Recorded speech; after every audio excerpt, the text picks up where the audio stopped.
ना आटा गूंदना, ना बेलना, ना ही किसी तरह का कोई स्टफिंग। बहुत ही हेल्दी, मिनटों में बनने वाली सुपर हेल्दी नाश्ते की रेसिपी, जिसमें ना तो हम दही का यूज़ करेंगे, ना इनो का इस्तेमाल करेंगे और ना यहाँ पर हम सोडे का इस्तेमाल करेंगे।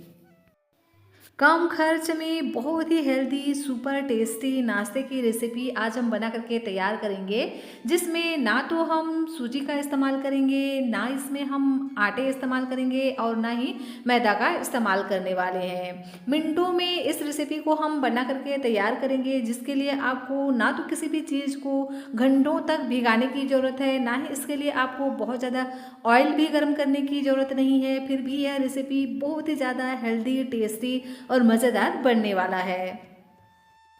तो अगर आप बहुत ही ज़्यादा हेल्दी नाश्ता पसंद करते हैं तो यह रेसिपी आपके लिए है। इसके लिए ना तो आपको बहुत ज़्यादा मेहनत लगता है और ना ही घंटों की तैयारी लगती है। फटाफट इंस्टेंट तरीके से इस रेसिपी को आप बना करके तैयार कर सकते हैं, वो भी घर के रखे हुए कुछ ही इंग्रेडिएंट्स के साथ में यह रेसिपी बन करके तैयार हो जाता है। तो चलिए फ्रेंड्स, इस मज़ेदार सी रेसिपी को बनाना स्टार्ट करते हैं। हेलो एवरीवन, रितुस रियल रेसिपीज़ में आपका स्वागत है।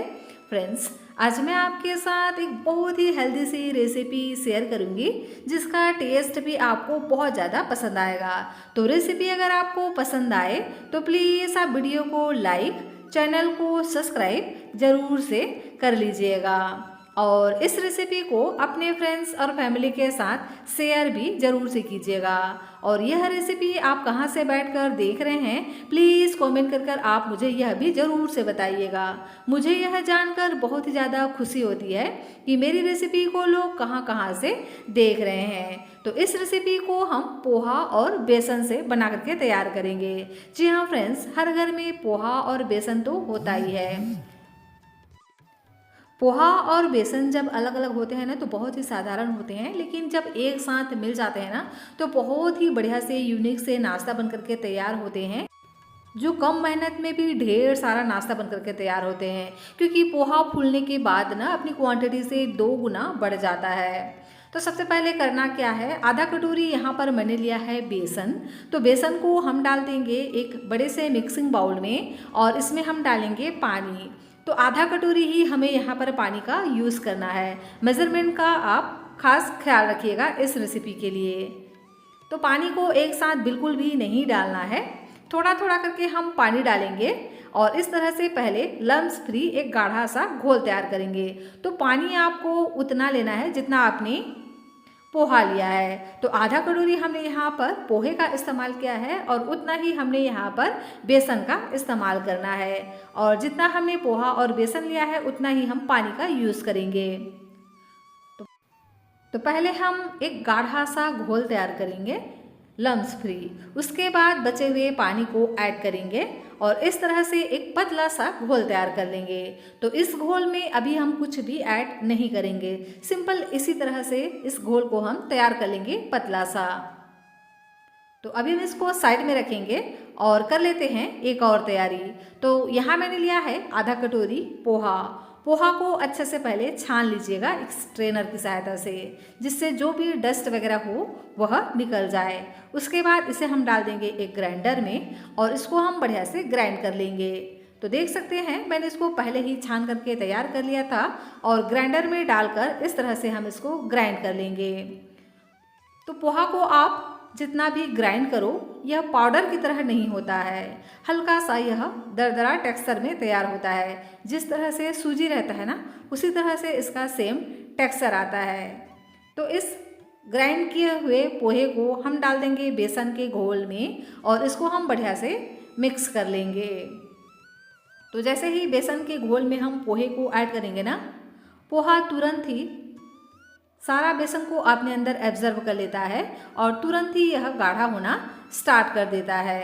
तो अच्छे से हम इसको भिगा करके लेंगे, जिससे हमारा नाश्ता बहुत ही बढ़िया से बन करके तैयार होगा।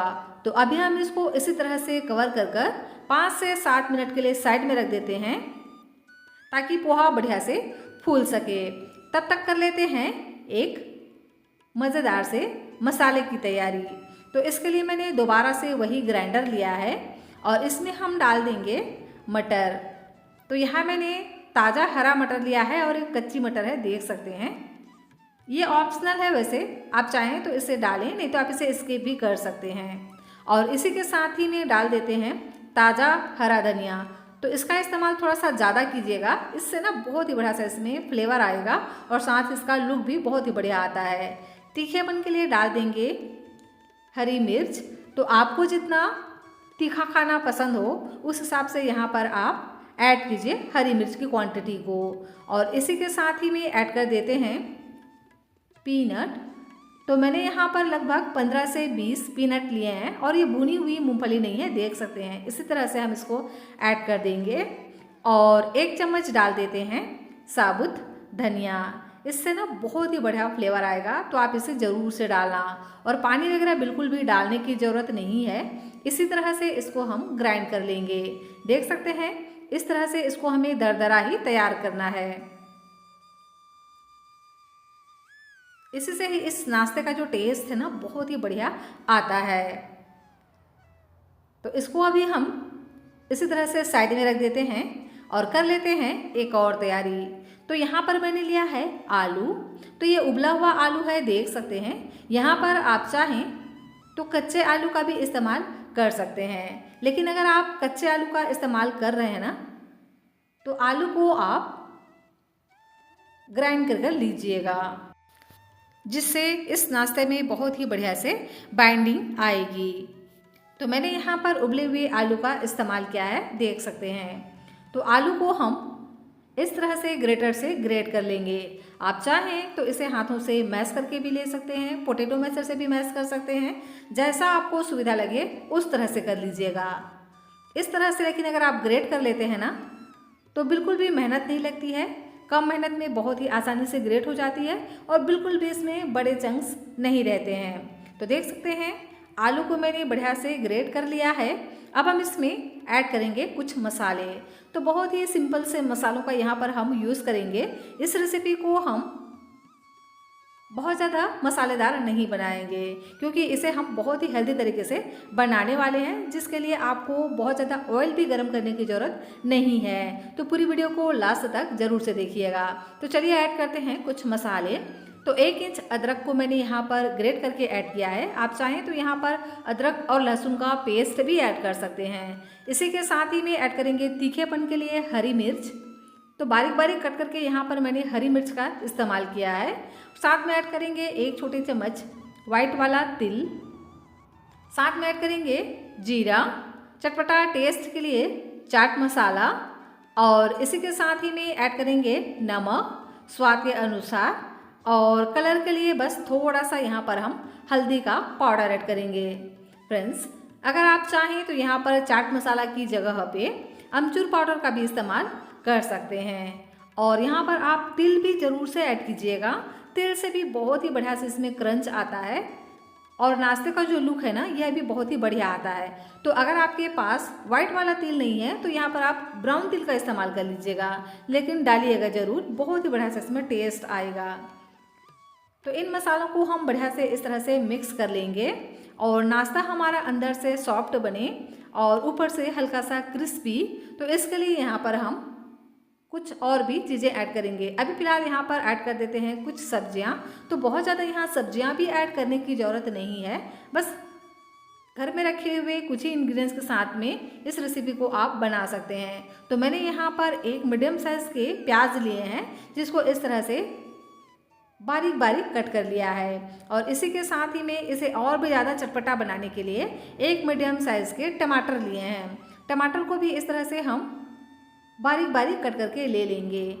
टमाटर के बीज वगैरह निकालने की ज़रूरत नहीं है, इसी तरह से छोटे छोटे पीसेस में कट कर लेंगे और सभी चीज़ों को बढ़िया से मिक्स कर लेंगे। वैसे आप चाहें तो अपने मनपसंद सब्जियां भी ऐड कर सकते हैं, जो भी आपको पसंद हो। तो देख सकते हैं मैंने यहाँ पर आलू, प्याज और टमाटर का ही इस्तेमाल किया है और सभी चीज़ों को हम बढ़िया से मिक्स कर लेंगे। और अभी हम इसको साइड में रख देते हैं। और इधर देखिए ये जो पोहा और बेसन है ना यह भी बढ़िया से सेट हो गया है और ये अच्छे से फूल गया है। देखने से ही आपको पता चल रहा होगा कि ये कितना गाढ़ा सा तैयार हुआ है। तो इसी तरह से हमें पोहे को भिगा करके लेना है।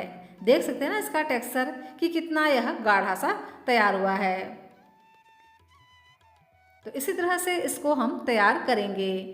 तो अगर आप परफेक्ट मेजरमेंट के साथ इस रेसिपी को बनाएंगे ना, तो आपकी भी रेसिपी इसी तरह से बन करके तैयार होगी। इसके लिए आधा कटोरी पोहे के लिए आप आधा कटोरी पानी का ही इस्तेमाल कीजिएगा, ताकि आपकी रेसिपी एकदम ही परफेक्ट तरीके से बन जाए। तो अब हम इसमें ऐड कर देते हैं ऊपर से क्रिस्पी और अंदर से सॉफ्ट बनाने के लिए ऑयल। तो बस 1 चम्मच जितना यहाँ पर हम ऑयल ऐड करेंगे। और अब हम इसमें ऐड कर देते हैं वह मसाला जिसे अभी हमने ग्राइंड कर रखा था। इसी मसाले से इसका जो टेस्ट है ना, बहुत ही मज़े का आने वाला है। यह मसाला अगर आप ऐड करते हैं तो बहुत सारे आपको मसाले बिल्कुल भी ऐड करने की ज़रूरत नहीं पड़ती है, इतना यह टेस्टी और शानदार बन करके तैयार होता है। वैसे आप चाहें तो यहाँ पर अदरक लहसुन का पेस्ट भी ऐड कर सकते हैं, या अपने मनपसंद और भी मसाले भी ऐड कर सकते हैं, जो भी आपको पसंद हो। सभी चीज़ों को हम बढ़िया से मिक्स कर लेंगे। फ्रेंड्स, आपसे एक विनती है, रेसिपी अगर आपको पसंद आ रही हो तो प्लीज़ आप वीडियो को लाइक, चैनल को सब्सक्राइब ज़रूर से कर लीजिएगा और इस रेसिपी को अपने फ्रेंड्स और फैमिली के साथ शेयर भी ज़रूर से कीजिएगा। और यह रेसिपी आप कहाँ से बैठकर देख रहे हैं, प्लीज़ कमेंट कर आप मुझे ज़रूर से बताइएगा। तो यह एक बहुत ही हेल्दी सी रेसिपी है, जिसे आप सुबह ब्रेकफास्ट में बना सकते हैं, शाम की छोटी मोटी भूख के लिए बना सकते हैं, या शाम को चाय के साथ खाना हो कुछ चटपटा तो भी आप इस रेसिपी को बना सकते हैं, या आपको बहुत ज़्यादा ऑयली चीज़ें खाना पसंद नहीं है तो भी आप इस रेसिपी को बना करके तैयार कर सकते हैं। ये एकदम ही हेल्दी होता है और हेल्दी होते हुए भी यह नाश्ता इतना टेस्टी होता है ना कि सच में आप इसे बार बार ही बनाना चाहेंगे। इसके लिए आपको पहले से कोई भी प्रिपेयर भी करने की ज़रूरत नहीं है, बस पोहा और बेसन निकालिए और इस तरह से फटाफट से इस रेसिपी को बना करके तैयार कर लीजिए। इंस्टेंट वाली यह रेसिपी है, तो ज़रूर से एक बार आप इसे ट्राई करना। तो सभी चीज़ों को हम अच्छे से मिक्स करेंगे। उसके बाद जो हमने आलू का मसाला बना करके रखा था ना, उस सारे मसाले को इसमें ऐड कर देंगे पोहा और बेसन के साथ में, और इसको हम अच्छे से मसल कर इस तरह से मिक्स करेंगे कि यह एक डो की तरह बन करके तैयार हो जाए। तो बिल्कुल भी पानी वगैरह ऐड करने की ज़रूरत नहीं है। अगर आपको यह जो डो है वो ज़्यादा पतला लगे तो यहाँ पर आप थोड़ा सा पोहे को ग्राइंड कर आप ऐड कर सकते हैं, और अगर आपको यह बहुत ज़्यादा गाढ़ा लगे तो थोड़ा सा पानी यहाँ पर आप ऐड कर सकते हैं। और इस तरह से परफेक्ट कंसिस्टेंसी में आप इसको पहले तैयार कर लीजिए। और इसके बाद एक बार हम हाथों को अच्छे से वॉश कर लेंगे और हाथों पर लगा लेंगे थोड़ा सा ऑयल। और अब हम लेंगे इसका एक छोटा सा पोर्शन। तो जितना बड़ा आप इसको बनाना चाहें उस हिसाब से आप इस तरह से पोर्शन लीजिए और इसको हम शेप देना शुरू करते हैं। तो आप इसे अपने मनपसंद किसी भी शेप में बना करके तैयार कर सकते हैं, लेकिन अगर आप इसे इस तरह से शेप देंगे ना, जिस तरह से मैं दे रही हूँ, तो ये बहुत ही आसानी से तैयार हो जाते हैं। तो एक छोटा सा पोर्शन लेकर के हाथों में पहले इस तरह से गोल दबाते हुए इसको हम इस तरह से टिक्की का शेप देंगे। तो इंस्टेंट पोहा बड़ा बोल सकते हैं आप इसे, पोहा बेसन बड़ा बोल सकते हैं। तो इस तरह से हल्का हल्का दबाते हुए इसको हम चिकना सा इस तरह से तैयार कर लेंगे। देख सकते हैं ना कि कितना परफेक्ट सा इसका लुक आता है। तो इसी तरह से एक एक करके हम सभी नाश्ते को तैयार कर लेते हैं। हाथों में इस तरह से घुमाते हुए इसको हम इस तरह से सर्कल शेप देंगे। आप इसे ट्रायंगल शेप में, रेक्टेंगल शेप में, स्क्वायर शेप में, जैसा आपको पसंद आए उस तरह से आप इसको बना सकते हैं। बहुत ही कलरफुल और एकदम चटपटा सा नाश्ता बन करके तैयार हो जाता है। एकदम हेल्दी सी यह रेसिपी है, एकदम इंस्टेंट वाली। तो देख सकते हैं सभी को इस तरह से मैंने तैयार कर लिए हैं। आप चाहें तो इसको रोल की तरह भी बना सकते हैं छोटे छोटे, या छोटे छोटे मिनी बाइट्स की तरह भी बना सकते हैं, पोटैटो बाइट्स की तरह। तो जैसा आपको पसंद आए उस तरह से आप इसको बना लीजिए। मैंने इसको इस तरह से इंस्टेंट पोहा बड़े की तरह बना करके तैयार कर लिया है, टिक्की की तरह बिल्कुल। देख सकते हैं ना इस तरह से। बस इस बात का ध्यान रखिएगा कि इसको अगर आप इस तरह से टिक्की की तरह बना रहे हो ना, तो बहुत ज़्यादा इसको मोटा मत रखिएगा, ताकि ये ऊपर से भी बढ़िया से क्रिस्प हो जाए। तो चलिए अब हम इसे सेंक लेते हैं। तो इस रेसिपी को हम बिल्कुल भी फ्राई नहीं करने वाले हैं। आप चाहें तो इसको फ्राई भी कर सकते हैं, लेकिन अगर आप इसको फ्राई करेंगे ना, तो आप इसे स्लरी में डिप करके फ्राई कीजिएगा। इससे बहुत ज़्यादा यह क्रिस्पी बन करके तैयार होंगे। तो ये आपकी चॉइस है। अगर आपको बहुत ज़्यादा हेल्दी खाना पसंद है तो आप इसे इस तरह से तवे पर सेक करके भी खा सकते हैं, और अगर आप इसे क्रिस्पी बनाना चाहें तो इसे आप डीप फ्राई भी कर सकते हैं, सेलो फ्राई भी कर सकते हैं, जैसा आपको पसंद हो वो इस तरह से कर लीजिएगा। तो मैं इसको बहुत ही हेल्दी तरीके से बना करके तैयार करूँगी। तो इसके लिए मैंने एक तवा लिया है, तवे पर हम सिर्फ 1 छोटे चम्मच डाल देते हैं ऑयल को, और ऑयल को ब्रश की सहायता से अच्छे से फैला लीजिएगा, या आप इसे इस तरह से तवे को थोड़ा सा तिरछा करके भी अच्छे से फैला सकते हैं। अब ये अंदर तक अच्छे से पक जाए तो इसके लिए हम इसको कवर कर कर पकाएंगे। 1 से 2 मिनट के लिए इसको हम इस तरह से कवर कर कर पकाएंगे ना, तो देख सकते हैं ये बहुत ही अच्छे से अंदर तक पक जाते हैं। बिल्कुल भी बेसन अंदर तक कच्चा नहीं रहता है अगर आप इसे इस तरह से कवर कर कर पकाएंगे तो 2 से 3 मिनट के लिए अच्छे से पका लीजिएगा, जब तक कि इस तरह से एक साइड से बढ़िया से गोल्डन क्रिस्प ना हो जाए। तो जब अच्छे से यह इस तरह से गोल्डन क्रिस्प हो जाए तो उसके बाद इसके हम साइड को चेंज कर देंगे। देख सकते हैं ना कि कितना प्यारा इसमें बढ़िया सा कलर आ गया है। तो ये और भी अंदर तक अच्छे से पक जाए तो इसके लिए इसको हम फिर से कवर कर कर पकाएंगे 2 से 3 मिनट के लिए। तो टोटल हम इसको 5 से 6 मिनट के लिए बढ़िया से इस तरह से पकने देंगे। और अगर आपको इसको और भी ज़्यादा क्रिस्पी बनाना हो तो इसे आप थोड़ा सा समय और दीजिए, और इसी तरह से खुले में और 2 से 3 मिनट तक पका लीजिए ताकि ये अच्छे से क्रिस्प हो जाए। तो अगर आपको बहुत ज़्यादा हेल्दी नाश्ता पसंद है तो आप इसे इस तरह से तवे पर सेक करके खा लीजिए। ये अंदर से सॉफ्ट और बाहर से क्रिस्पी तैयार होते हैं, और स्टीम किए हुए नाश्ते से बहुत ज़्यादा टेस्टी होते हैं, और उसी की तरह यह हेल्दी भी बन करके तैयार होता है। और इसका टेस्ट भी बहुत ही ज़्यादा अमेजिंग होता है, क्योंकि हमने यहाँ पर सब्जियों का भी इस्तेमाल किया है और साथ ही पोहा बेसन का भी इस्तेमाल किया है। तो एक बार आप इस रेसिपी को ज़रूर से ट्राई करना। सच में यह रेसिपी आपको और आपके पूरे परिवार को बहुत ज़्यादा पसंद आएगा। तो फ्रेंड्स, रेसिपी अगर आपको आई हो पसंद तो प्लीज़ वीडियो को कीजिएगा लाइक, चैनल को कीजिएगा सब्सक्राइब।